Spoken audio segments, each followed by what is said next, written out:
Hi everyone, it's Heather. I'm here in San Francisco, California at the Walt Disney Family Museum. It's my first time here and I've wanted to visit for the past 6 years or so. I am so excited to experience this with you. Let's go.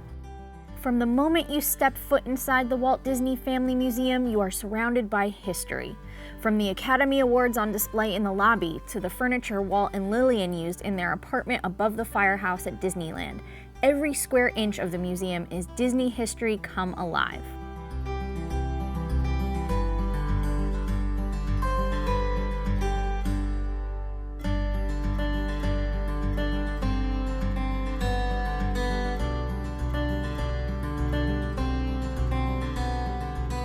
The museum has these fun, interactive, hands-on displays all over. It really gets you involved in the story. Something that I've had a lot of fun doing is learning how to synchronize sound to Steamboat Willie. Seeing the company history through Walt's eyes gives you a better understanding and appreciation for the man and what he was able to accomplish.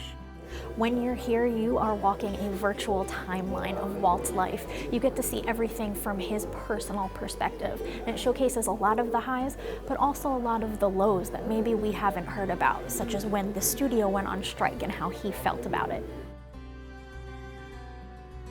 Tucked into the historic Presidio, the Walt Disney Family Museum is housed in the old military barracks, and it features stunning views of the Golden Gate Bridge as you walk through the museum. The exhibits weave the story of Walt's life as a businessman, innovator, storyteller, and most importantly, a father and husband. There are some fantastic pieces on display that give you wonderful insight into just who Walt was, from what he preferred to eat to his love of miniatures and more.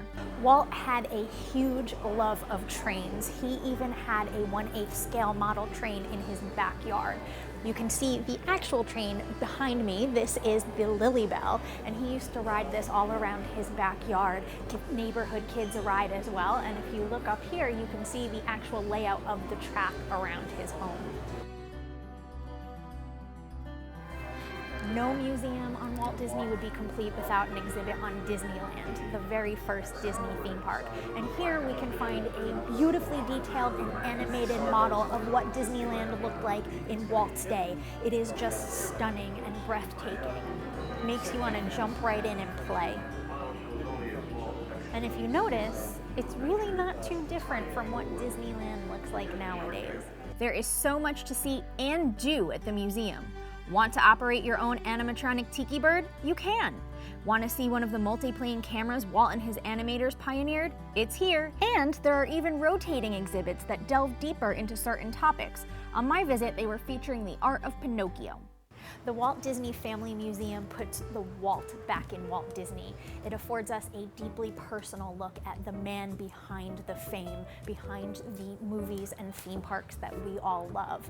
I especially loved how every time it talked about a particular thing, whether it be a movie or a theme park, there's personal photographs of Walt with his grandkids riding the rides at Disneyland, or Walt in his office creating the movies we all know. I think this is something that every Disney fan should take some time out and look at.